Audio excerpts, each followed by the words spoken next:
Doctor Sreevarma ஆயுள் தரும் ஆயுர்வேதா அறுவை சிகிச்சை இல்லா குணம் ஆயுள் கால நிவாரணம். Yesterday courier private limited domestic international cargo உங்கள் இல்லம் தேடி வந்து கொரியர் புக்கிங் டெலிவரி செய்து தரப்படும். தலைவர்கள், பல்வேறு நிறுவனத்தைச் சேர்ந்த தலைவர்கள், ரோட்டரி சங்கத்தைச் சேர்ந்த நிர்வாகிகள் என்று பலதரப்பட்ட அமைப்பைச் சேர்ந்த நிர்வாகிகள் தங்களுடைய ஆலோசனை வழங்குகின்ற நிகழ்ச்சியிலே கலந்து கொண்டு சிறப்பித்துக் கொண்டிருக்கின்ற முன்னாள் அமைச்சர் திரு ஆர் காமராஜ் அவர்களே, மாவட்ட செயலர் திரு சேகர் அவர்களே, அமைச்சர் திரு காந்தி அவர்களே, மாநில செயலர் திரு சரவணன் அவர்களே, முன்னாள் எம்பி திரு ரத்னவேல் அவர்களே, திரு துரை திருவண்ணாமலை அவர்களே, முன்னாள் அமைச்சர் திரு ஆர் பி உதயகுமார் அவர்களே மற்றும் திரளாக கலந்து கொண்டிருக்கின்ற பல்வேறு அமைப்பைச் சேர்ந்த, நிறுவனத்தைச் சேர்ந்த, வணிகர் சேர்ந்த விவசாயிகள் அனைவருக்கும் என்னுடைய காலை வணக்கம். இங்கே விவசாயிகள் குறிப்பிடுகின்ற பொழுது பல்வேறு கருத்துக்களை குறிப்பிட்டிருக்கின்றார்கள். நான் திருவாரூர் மாவட்டம், நாகப்பட்டினம் மாவட்டம், மயிலாடுதுறை மாவட்டம், இப்போ தஞ்சை மாவட்டத்தில் வந்து கிட்டத்தட்ட டெல்டா மாவட்டம் இருக்கின்ற பல தொகுதியில் பல விவசாயிகளை சந்தித்து பேசிவிட்டு இங்கே இருக்கின்ற விவசாயிகளும் தங்களுடைய கருத்துக்களை வழங்கியிருக்கின்றார்கள். விவசாயிகள் இருக்கின்ற பிரச்சனைகள் நிறைய இருக்கின்றன, அது இல்லை என்று நான் மறுக்கவில்லை.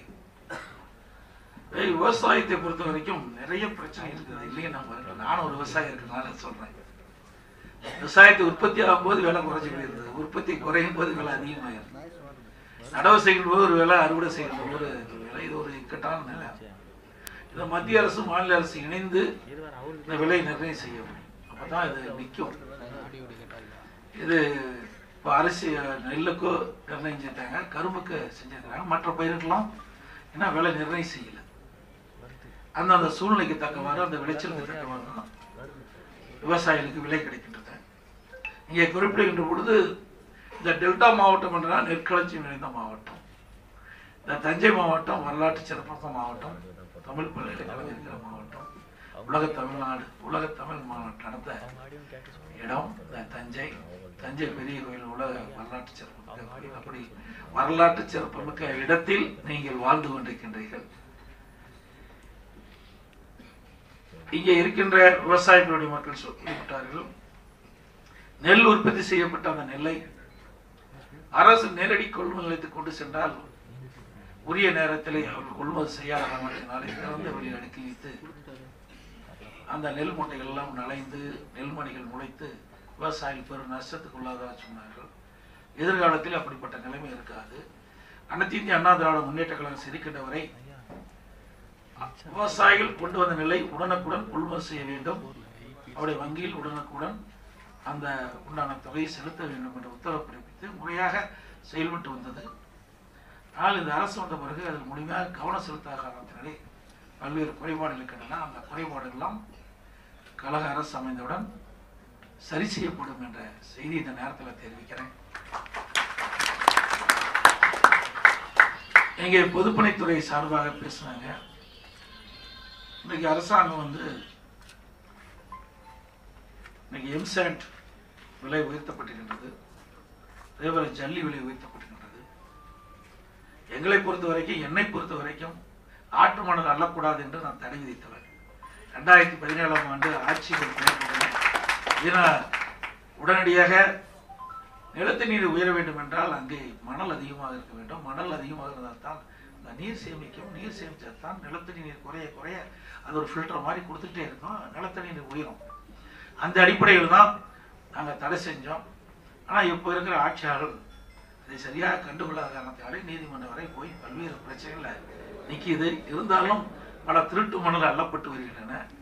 இன்றைக்கு கூட பார்த்தீங்கன்னா ஒரு வாரத்துக்கு முந்தி கரூர் வாங்கல்ல அங்கே இருக்கின்ற திருட்டு மணல் அள்ளிக்கின்ற பொழுது ஒரு நாளைக்கு 1000 லோடு மணல் அள்ளிட்டு இருந்தாங்க.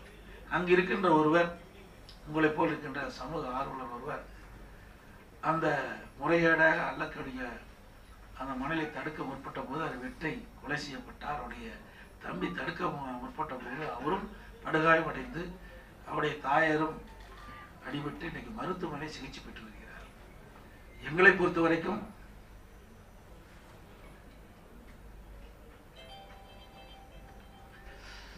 ஆற்று மணல் இருக்கின்ற வரை அந்த நிலத்தின் நீரே நமக்கு வற்றாமல் இருக்கும். மனிதனுக்கு உயிர் எப்படியோ விவசாயத்துக்கு உயிராக இருப்பது நீர். அந்த நீரை சேமிக்க வேண்டும், முறையாக பகிர்ந்து விவசாயத்துக்கு அளிக்க வேண்டும், குடிநீருக்கு முறையாக கொடுக்க வேண்டும் என்ற அடிப்படையில் தான் அனைத்து இந்திய அண்ணா திராவிட முன்னேற்ற கழக ரசிகதையும் புரட்சித் தலைவர் அம்மா இருக்கின்ற காலத்திலும் சரி, அம்மா மறைவுக்கு பிறகும் சரி, அதை சரியான முறையில் திட்டமிட்டு நாங்கள் செயல்படுத்தினோம். நதியின் குறுக்கே தடுப்பணைகள் கட்டணும். ஆதனூர் குமார் மூலத்தில் ஒரு தடுப்பணை கட்டணும். இப்போ அது முடிஞ்சு போய் இன்னும் நீர் தேக்காமல் இருக்கிறாங்க. எனக்கு மேட்டூர் அணையிலிருந்து வெளியேறின உபரி நீர் போய் கடலில் கலந்துட்டு இருக்குது. கட்டின அணையை கூட அது சரியான முறையில் அந்த அரசு பயன்படுத்தலை. கரூருக்கு பக்கத்தில் நஞ்சை பூடு ரெண்டு இடத்துல நான் முதலமைச்சர் அந்த காலகட்டத்தில் அங்கே ஒரு தடுப்பணை கட்டுறதுக்காக ஒரு டிஎம்சி தண்ணி தேக்கக்கூடிய தடுப்பணை கட்டுவதற்கு நாங்கள் ஆரம்பித்தோம். இடையில ஆட்சி மாற்றம் ஏற்பட்டு இந்த ஆட்சியாளர் வந்து இன்று அது வேகத்தில் நடந்துட்டு இருக்குது. இப்போ முடிகிறதுலாம் இருந்தால் கூட அதையும் அவர் செயல்படுத்தலை. அதோடு அந்த மேட்டூர்லேருந்து கடலை கலக்கின்ற வரை 4 இடத்துல தேர்வு செஞ்சோம் தடுப்பணை கட்டுறது. ஏன்னா நம்ம தடுப்பணை கட்டினா இப்போ உபரி நீர் மேட்டூர் அணையிலிருந்து திறக்கப்படுகிற உபரி நீர் போய் நேராக கடலில் கலக்குது, வீணாக போகுது. அப்போ இப்படி உபரி நீர் வருகின்ற பொழுது தடுப்பணை மூலமாக சேமித்து வைக்கப்பட்டு விவசாயத்திற்கோ அல்லது குடிநீருக்கோ பயன்படுத்த முடியும் என்ற அடிப்படையில் தான் நாங்கள் இதெல்லாம் திட்டமிட்டு செயல்படுத்தணும். இந்த ஆட்சி வந்த பிறகு அதையே ரத்து பண்ணிட்டேன். எவ்வளோ சொன்னாங்க, ஏரி குளம் குட்டைகள்லாம் தூர்வாரப்பட்டது. ஆகவே என்னுடைய அரசு இருக்கின்ற பொழுது பொதுப்பணித்துறையின் சமம் 14,000 ஏரிகள் இருக்குது. அதில் சுமார் 6,000 ஏரிகள்லாம் நாங்கள் தூர்வாரி இருக்கோம். சுமார் அதற்காக 1,240 கோடி ஒதுக்கி இருக்கிறோம். எஞ்சி ஏரிகள்லாம் அப்படியே தூர் வராமல் இருக்குது. என்னுடைய ஆட்சி அமைந்த பிறகு எஞ்சி ஏரிகளும் இந்த விவசாய பங்களிப்போடு இந்த திட்டத்தை நிறைவேற்றும். அதே போல ஊராட்சி ஒன்றியத்தின் மூலமாக சுமார் 26,000 ஏரி குளம் குட்டை இருந்தது. அது எல்லாமே அங்கே இருக்கிற ஊராட்சி ஒன்றியத்தின் மூலமாக தூர்வாரப்பட்டது. இந்த திட்டத்தினுடைய நோக்கமே இன்றைக்கு பருவ காலத்தில் பெய்கின்ற நீரை முறையாக சேமிக்கிறது. ஏரி ஆழப்படுத்தினா தான் சேமிக்க முடியும்.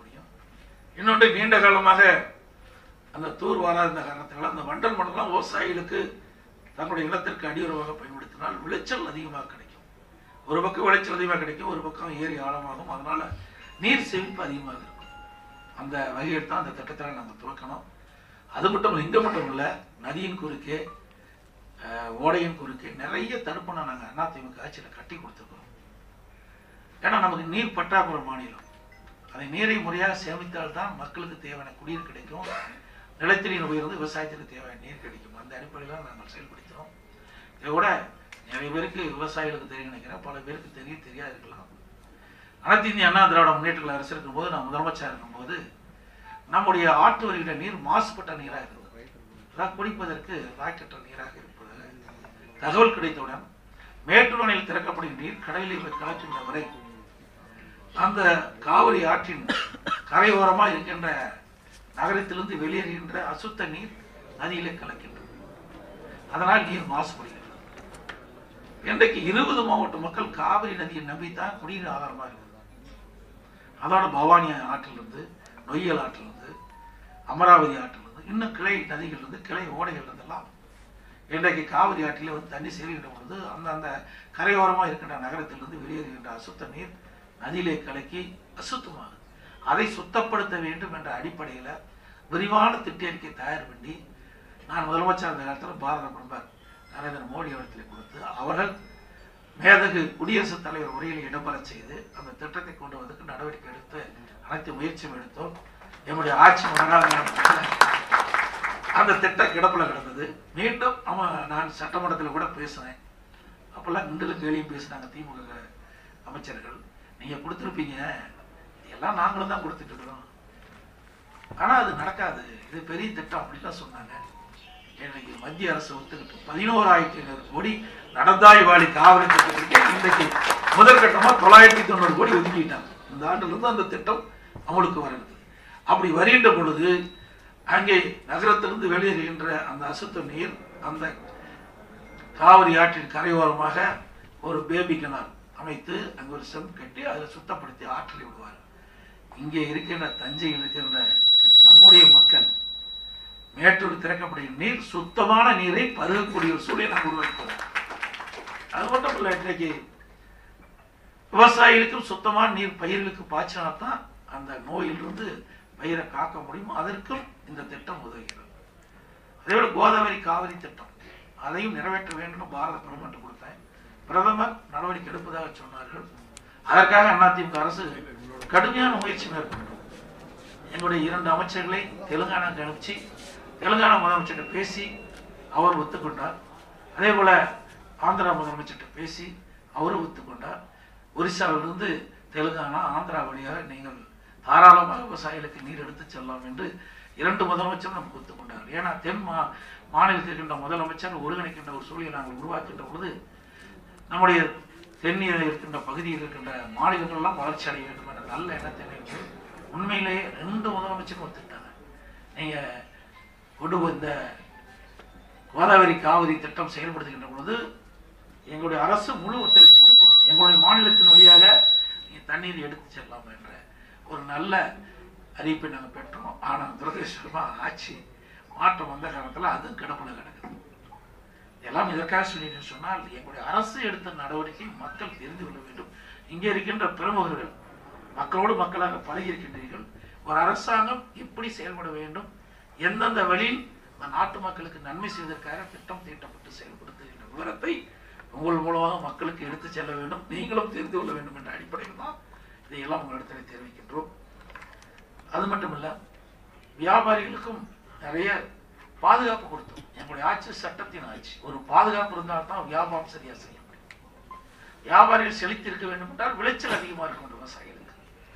இரண்டும் சரியாக இருந்தால்தான் அது நடைமுறைக்கு சரியா இருக்கும். ஒரு வண்டிக்கு 2 சக்கரம் மாதிரி ஒரு பக்கம் இந்த டெல்டா மாவட்டத்தை பொறுத்த விவசாயிகள் உற்பத்தி செய்கின்ற நெல்லை அதிக அளவில் விளைச்சல் கிடைக்கின்ற போது விவசாயிகளுக்கு அதிக வருமானம் கிடைக்கும். அவர்கள் அந்த வர்த்தம் செய்கிறோடு தொடர்பு கொண்டு அவர் பொருளை வாங்கின்ற பொழுது ஒரு பக்கம் வணிகர்கள் வளர்ச்சி வருவார்கள், ஒரு பக்கம் விவசாயிகளுக்கு தேவையான திட்டங்கள் கிடைக்கும், பயன் கிடைக்கும். இதெல்லாம் எங்களுடைய ஆட்சியிலே முறையாக செயல்பட்டது. சட்ட ஒழுங்கு காப்பதிலே நான் எந்த காலகட்டத்திலும் சமரசம் செய்ததே கிடையாது. மிகச் சிறப்பாக இருக்கிறது. நம்முடைய அமைச்சர்கள் அப்படித்தான், இடையிலே யாரும் குறுக்கிட மாட்டார். ஆனால் இன்றைக்கு நிலை தலைகளாக மாறிவிட்டது. போதைப் பொருள் நிறைந்த மாநிலம் ஆகிப்போச்சு. எங்க பார்த்தாலும் கோலா திருட்டு வழிபறி பாடி சீண்டல் என்று தினந்தோறும் பத்திரிகை ஊடகத்தில் வருகிற செய்தி. அதற்கு காரணம் சரியான முறையிலே இவர்கள் ஆட்சியாத காரணத்தினால் இன்றைக்கு ஆளுங்கட்சி சேர்ந்த பிரமுகர்கள் காவல்துறை அவள் சரியாக செயல்பட விடாத காரணத்தினால் சட்ட ஒழுங்கு இன்றைக்கு படிப்படியாக தமிழகத்தில் சீர்குலைந்து கொண்டிருக்கின்றது.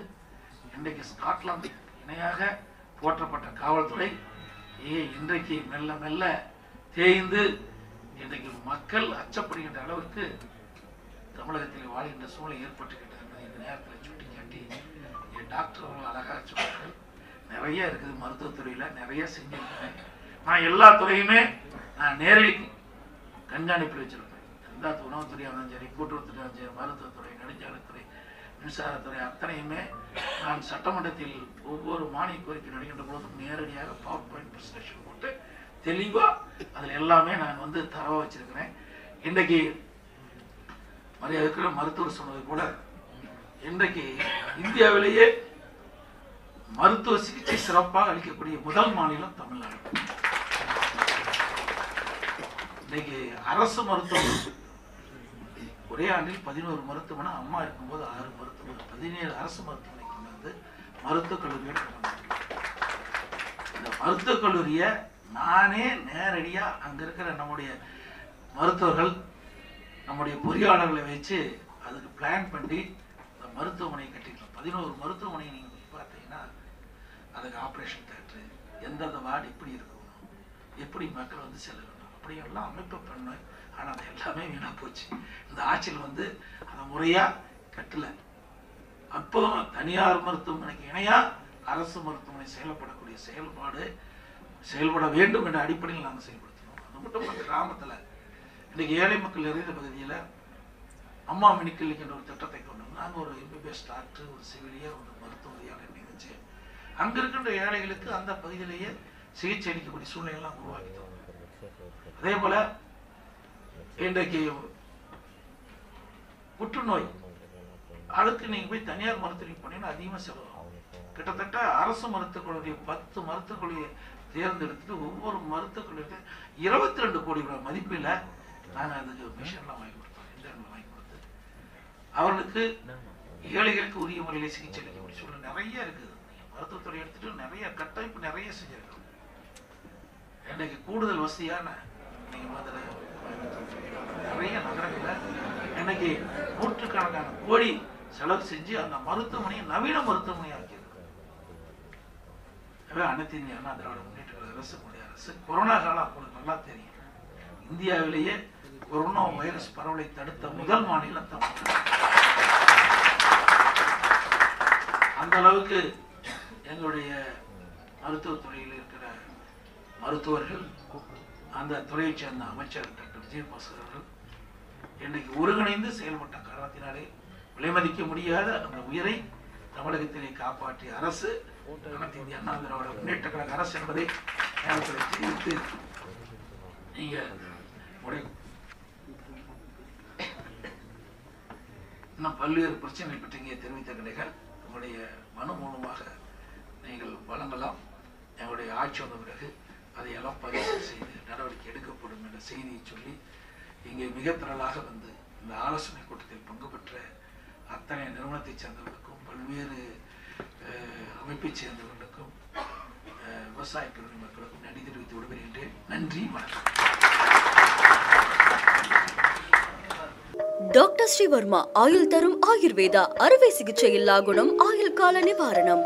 Yesterday courier private limited domestic international cargo உங்கள் இல்லம் தேடி வந்து கொரியர் புக்கிங் டெலிவரி செய்து தரப்படும். என்றும் உங்களுடன் மை இந்தியா. முக்கிய செய்திகளை உடனுக்குடன் தெரிந்து கொள்ள சப்ஸ்கிரைப் பண்ணுங்க, பெல் பட்டனை பிரஸ் பண்ணுங்க. என்றும் உங்களுடன் மை இந்தியா.